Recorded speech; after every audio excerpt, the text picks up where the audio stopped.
sebenarnya Down syndrome itu seperti apa sih Kak? Mungkin bisa dijelaskan nggak? Silakan.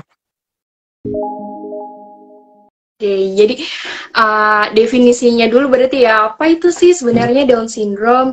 Jadi Down syndrome itu biasanya juga bisa disebut dengan trisomi 21, yaitu jadi maksudnya adalah sebuah kondisi di mana seseorang anak terlahir dengan ekstra kromosom di kromosom yang ke-21-nya itu. Pada umumnya, setiap manusia, setiap anak yang terlahir itu kromosomnya berjumlah 46, jadi 23 dibawa oleh ayahnya dan 23 dibawa oleh ibunya.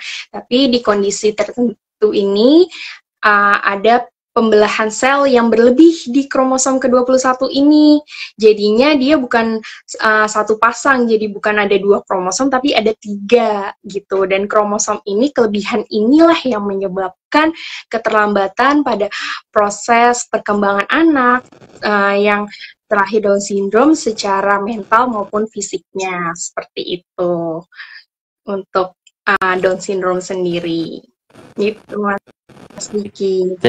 Ciri-ciri khas dari Down syndrome itu seperti apa sih? Mungkin ciri-ciri khas fisiknya yang bisa dilihat itu seperti apa ya Kak? Iya, kalau ciri khas mungkin banyak yang mungkin familiar juga dengan ciri khas dengan wajah indah anak-anak Down syndrome atau penyandang Down syndrome sendiri, karena emang dibilang, ada yang bilang juga wajah 1000 wajah kayak gitu kan.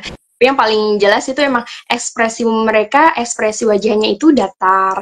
Terus lipatan mata itu tuh, kulit di bagian mata agak lebih, bagian dalamnya tuh lebih tebal gitu. Terus mata yang miring ke atas gitu, mata yang miring ke atas dan agak keluar, jadi kayak mata kucing gitu ya modelnya ya, kayak gitu. Terus juga hidung pendek, mulut lebih kecil, terus lehernya juga lebih pendek kayak gitu, dan bertubuhnya juga pendek.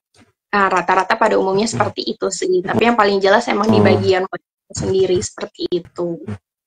Apakah ciri-ciri fisik yang tadi disebutkan itu bisa dilihat dari sejak si kecil ini lahir, Kak? Atau ketika sudah besar baru bisa diketahui, oh ini sudah Down syndrome, atau bagaimana Kak? Pada umumnya memang ciri fisik ini tuh udah dapat diketahui ya sejak lahir, terutama sama DSS sendiri gitu, bisa langsung mengetahui kalau emang anak ini terlahir dengan Down syndrome gitu. Biasanya langsung kalau ada kayak gitu ada penanganannya sendiri dan harus mengecek untuk memastikan, untuk menegakkan diagnosanya juga. Dengan medis juga semakin orang aware dengan medis ini juga bisa juga diketahui dari mulai kehamilan juga untuk Down syndrome sendiri gitu, dengan yang kalau di trimester pertama melakukan tes NIPT, dan kalau misalnya di trimester 2 biasanya langsung dirujuk lagi untuk USG fetal maternalnya itu gitu. Dari saat ini dari kandungan juga udah mulai bisa dideteksi seperti itu kalau udah ada dugaan anaknya Down syndrome gitu janinnya. Yang menyebabkan dari Down syndrome itu apa sih? Mungkin bisa dijelaskan, termasuk faktor resiko seperti apa yang dapat mempengaruhi terjadinya Down syndrome ini, Kak? Iya, jadi sebenarnya faktor adanya kesalahan pembelahan sel ketika perkembangan sel sperma maupun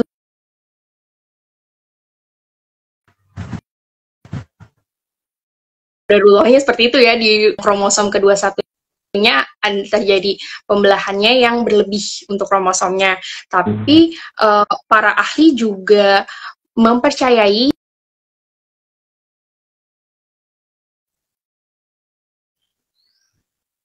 karena terutamanya untuk para wanita yang hamil berusia di atas 35 tahun sih lebih mempunyai resiko tinggi memiliki Down syndrome seperti itu, para ahli sampai sekarang.